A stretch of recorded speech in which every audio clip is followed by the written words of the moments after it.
Hey guys, and welcome to another edition of Model Mania. Doing a little bit of work on the Titanic. I've actually done quite a bit. Time-wise, I've done quite a bit more. But as far as build-wise, it's going slow right now. Got a lot of things going on.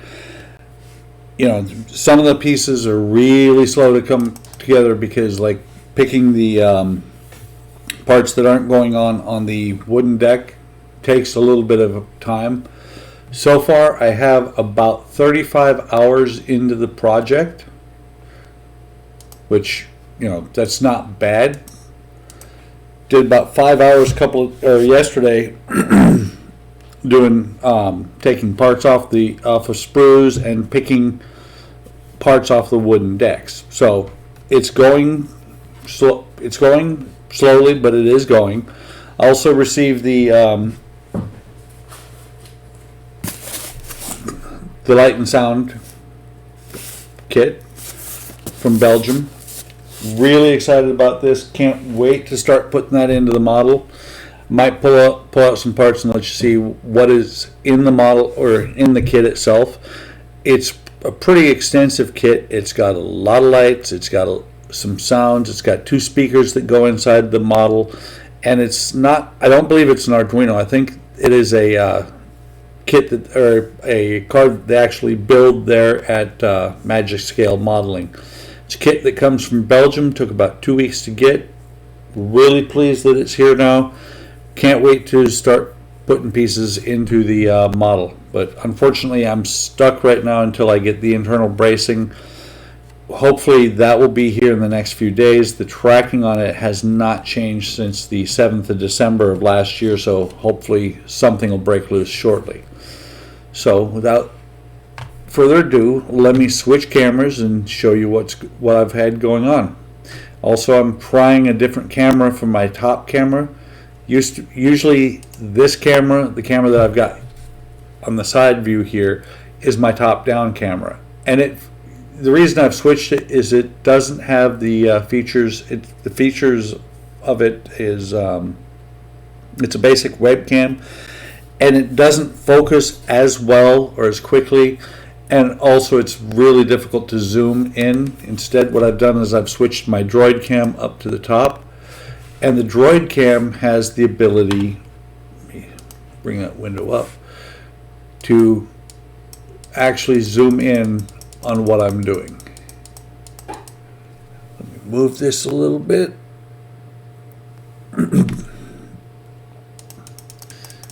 So I can actually zoom in really well. And I've lost focus there. I guess I've zoomed beyond it. But I can zoom in quite a bit from what it was originally. Let me zoom it back out.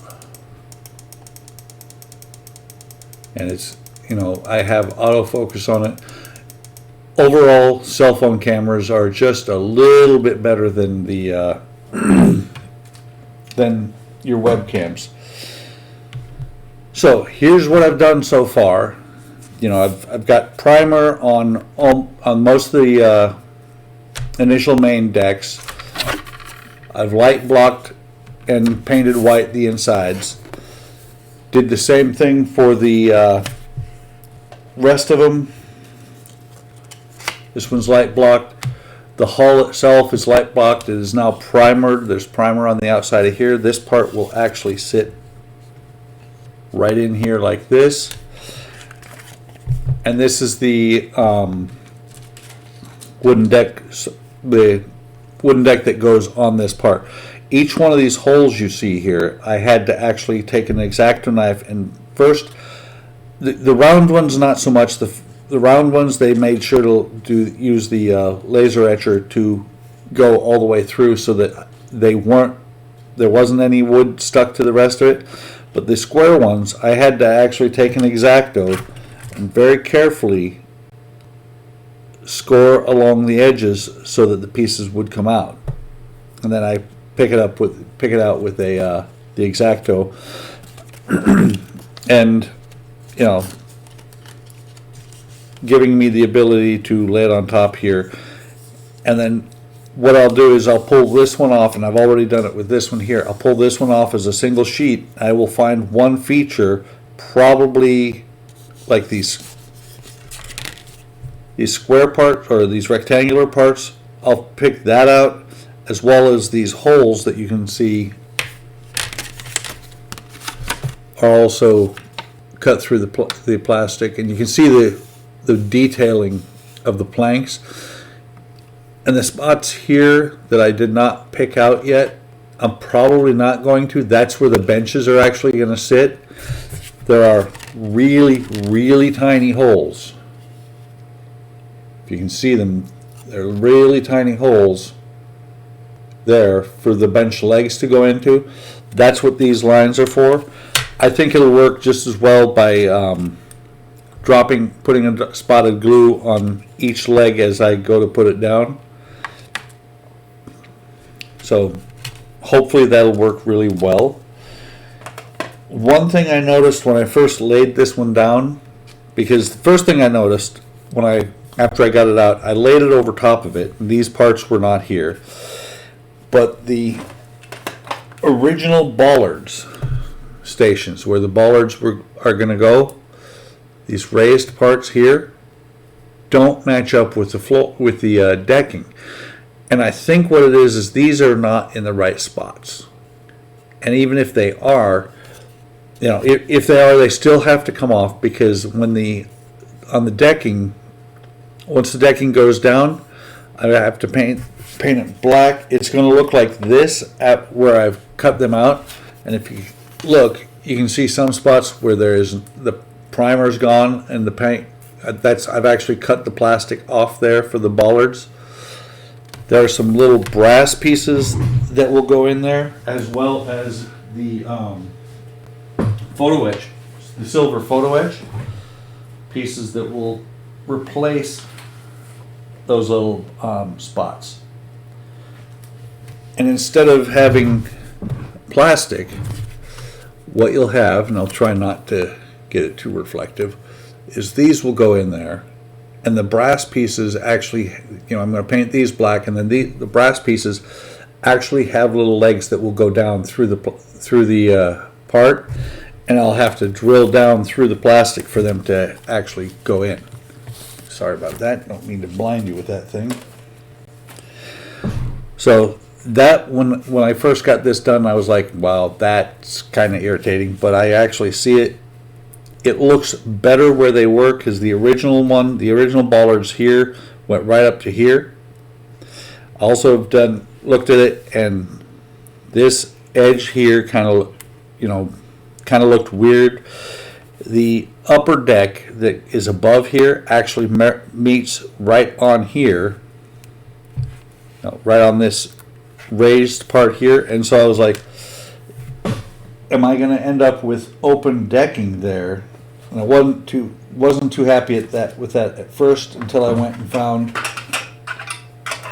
this piece here, which is the part that goes on here, and it covers the gray once it's in place. Looks really sharp, and you can see the camera is actually pretty good, because it's picking up that spot right there. You can see a slight split there. That is the one spot that I broke this one piece of wood. I mean, these are impressive. They're really thin. They fit right up to the edge. As a matter of fact, I'm pushing down right here. I mean, they stick really well. I had to push down to get it to fit. The tolerance in here is really good. And you can see on the back of this part, I will probably end up having to cut holes in the deck that sits down on top of this, because it's solid and I want lights to be able to come through here. This up here won't matter, the white that's up here, because that white is going to be covered by flooring that I showed in my last video. These parts are a little bit off, especially these posts. I wasn't able to get them perfectly straight, but they will be up underneath where you won't really see them that much. And then there's some more photo etch that'll go right in front of them, right here, in front of part of this here. Once I get it in there, I will do what I can, maybe heat it up a little bit to get them straight. So far, I'm not using model glue. I've only used CA on this just because of the paint. I don't want to have to fight with scraping and then, you know, scraping to get the parts down to get plastic to plastic. So the one last thing that kind of surprised me, and it makes a little bit of sense, and I've looked at some pictures on the internet, is when I got done putting this down, there's an edge all the way around on the outer edges, where on the kit piece it's got the lines for wood. Here the wood doesn't cover it. Not sure if they did that on purpose or if it was a mistake. This is the only piece that I've seen that when I lay it on there, it looks like it's going to be like that. I have looked at some pictures on the internet, and it doesn't look bad that way. You know, somebody else has got one. I'm going to go ahead and redarken this area out here, especially, you know, right here and here, where as I was cutting these pieces off, I scraped the paint off. It doesn't look bad. And it looks pretty sharp. So let me show you what it will look like once it's in the ship itself. And obviously I can't put the entire hull in the camera. It is just too big. We're going to be taking video of this ship in segments because of how large it is. I mean, that is about, what is on camera there is about half of the model itself. So let me take this and set this in here.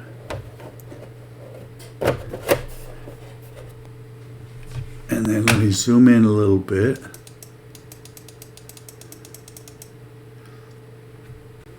Let's see if I can get. So once this is actually in the ship, I really think, let me set this piece in.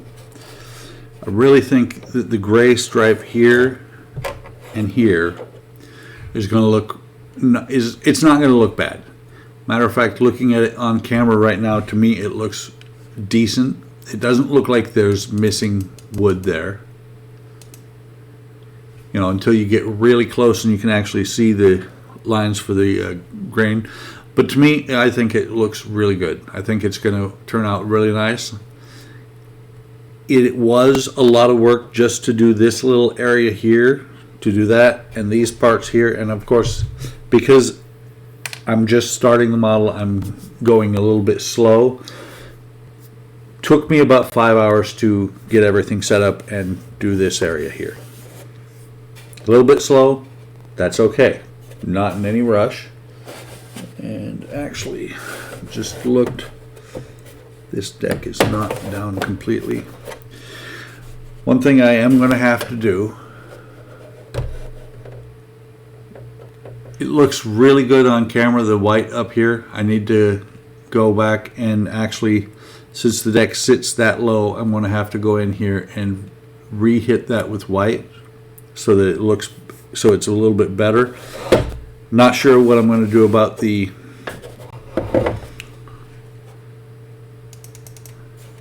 railing here. Not sure what color it's supposed to be. I think actually, yeah, that should be white. This whole area should be white. So it'll be one of these things when I start working on the hull itself, when I get my paints in, which they have shipped, and I start doing the hull, that's when I'm going to do the white up there. Yellow stripe should be, I want to say, right about here. So, long ways to go. Really impressed with the ship. One thing too is the aft end here. The stern did not fit very well before I painted. This was always popping up. Now that I've painted, it actually fits in a little bit better. I'm going to be able to get it to stick down really well. So let me take this out of the way.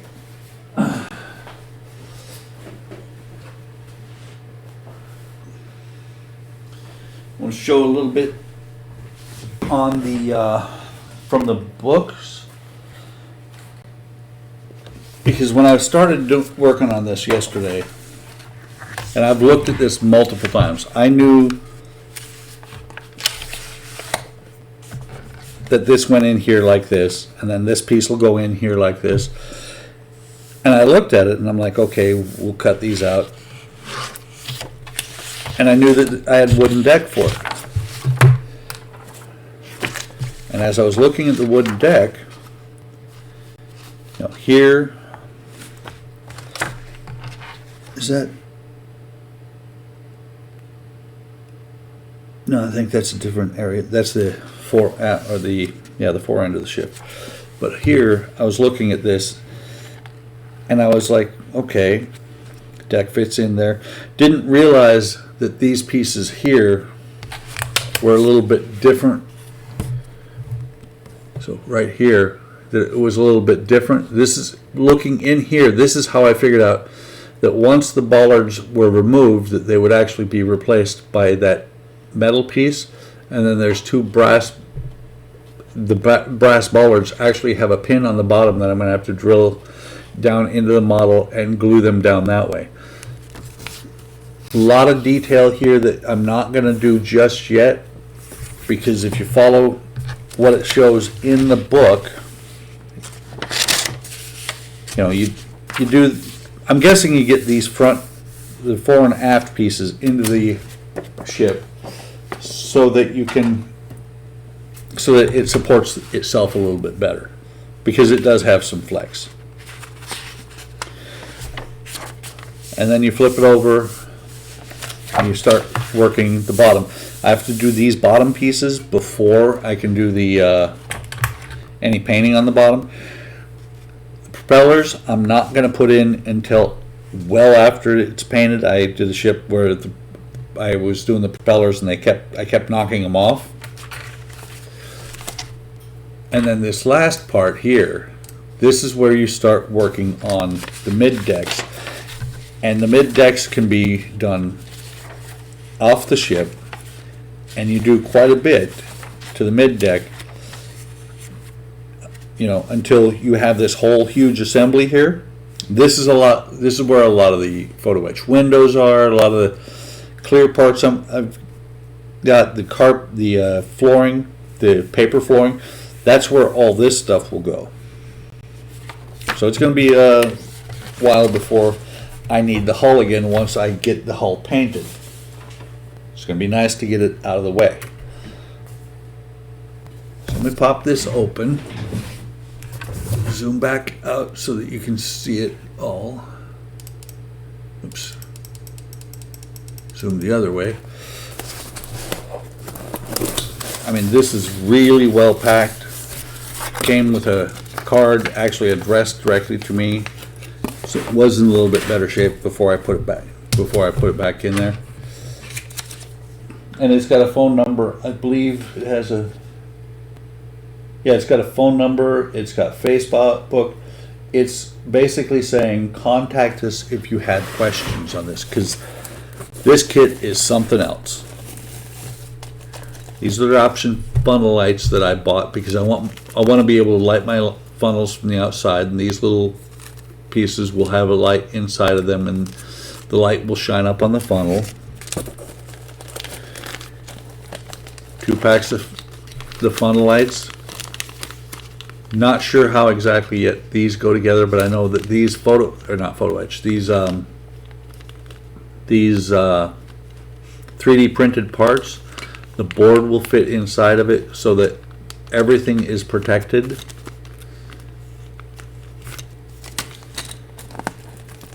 These are the lights themselves. These parts here were an additional €40. Not cheap, but I think they're worth it because they're going to add a little bit more detail to the model. Much better than what the model actually has, where it has 3mm LEDs that come out and point up at the funnels. Like I said, this does not look to me, it might be an Arduino board, but I don't think it is. I love the way they did the pins, similar to what I do for my pins when I do my power.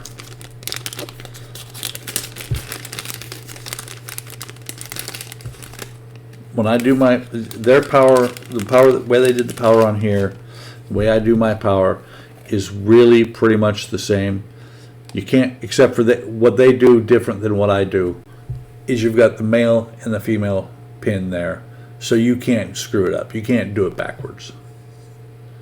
Actually, I still don't think it's a Arduino.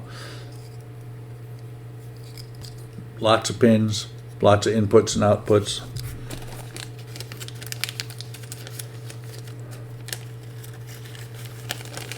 And if you look, this box is really, really packed. I'm gonna put together a mock-up. They say to do that, do a mock-up of it just to make sure you can test the sound and everything. It comes with the basically what this is infrared or ultraviolet activated glue to glue some things down. It's got a USB controller or USB power supply here, pins on it so that you can power this off of a 5-volt USB. A bunch of these junction stations where these will plug into something and control a bank of lights.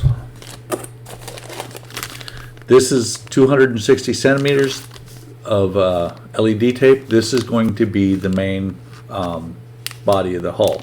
This is going to be the interior lights of the bottom where I drilled everything out so it would fit, so I would get lights. And then just more LED tape.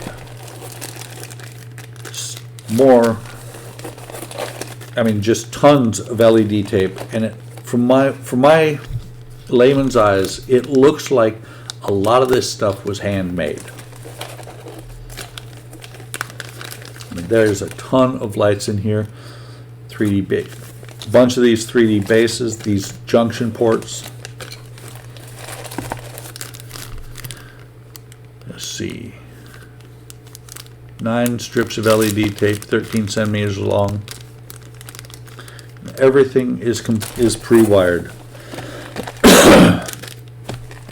Tons of LED tape, and then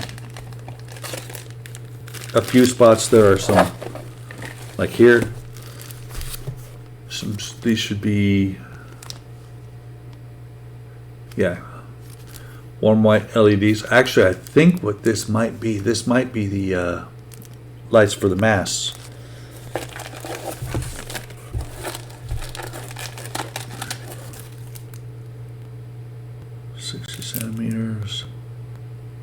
I know that there is one mast light, and then there's the speakers.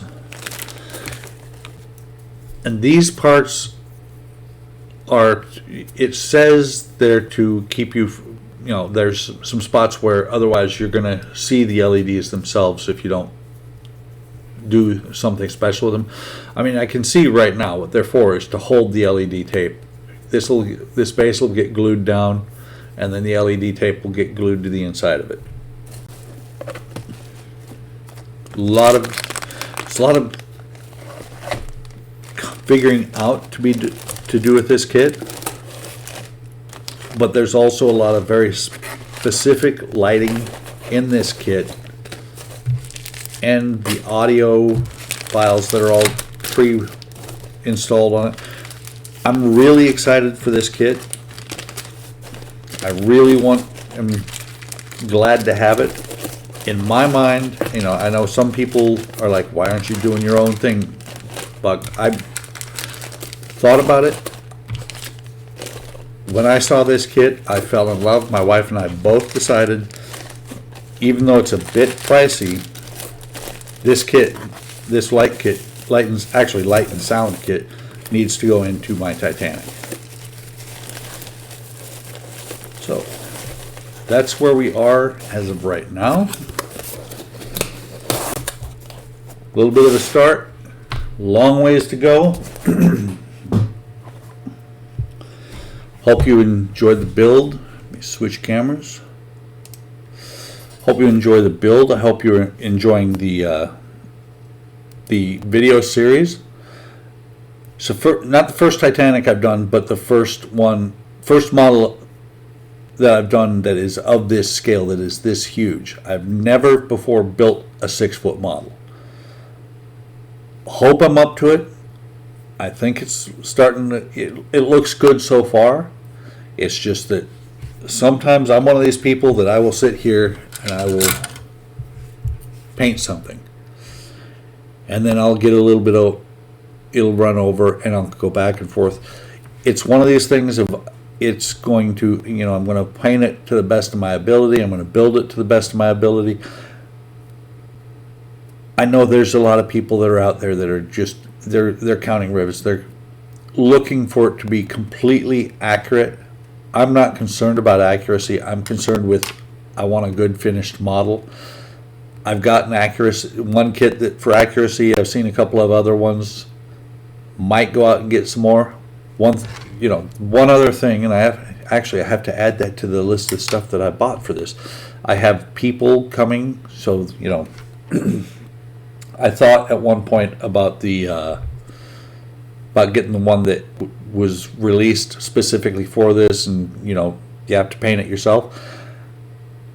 I'm not that good a painter. I bought some figures. I want to say they're half a centimeter tall. They're like that tall, maybe about like that. And I think they're going to be good enough. They're pre-painted. I may do some touch-up painting on some of them because some of them it's a really odd pink. That's all I'm going to say. Some of them have a really odd pink on them for the clothes. So I'm going to close here. Probably going to set the Titanic aside for tonight and finish up on the protector because the protector's really close. Once I get the protector done, then I'll work some on the Voyager. But the Titanic is going to be worked on at least a couple hours average a weekend, if nothing else. You know, it depends on what's going on as to whether I can work on it during the day. But she'll get there. Sorry, that glue just fell. She'll get there. I'm really having a good time with it. If you can afford it, and if you can afford the kit, I think it's well worth trying, getting it and taking the time to build it. It's going to be probably a year build. As a matter of fact, I set up a blog today, an Excel spreadsheet with a log, so I can log in how many hours I spend on each day through December and actually put what I'm actually doing to the model on each day.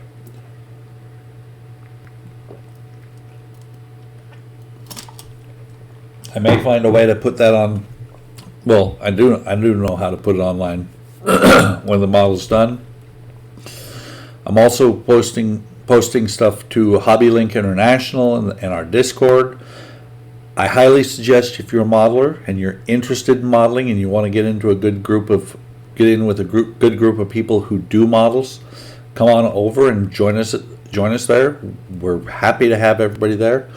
And I want to just give a shout out to Kenny Conklin, who runs the site. I found it a couple of years ago and I've joined and I am very impressed. It's a lot of fun. He's down right now because he moved. He's renovating his house, so right now he's not doing videos. Looking forward to when he gets back into doing videos and doing his builds, but that's not going to be probably till the end of this year. So I'm going to call it a video, folks. Have a great day. Have a great evening, whatever time of day it is. Have a great weekend if it's a weekend for you, and I will talk to you on the next video. Bye.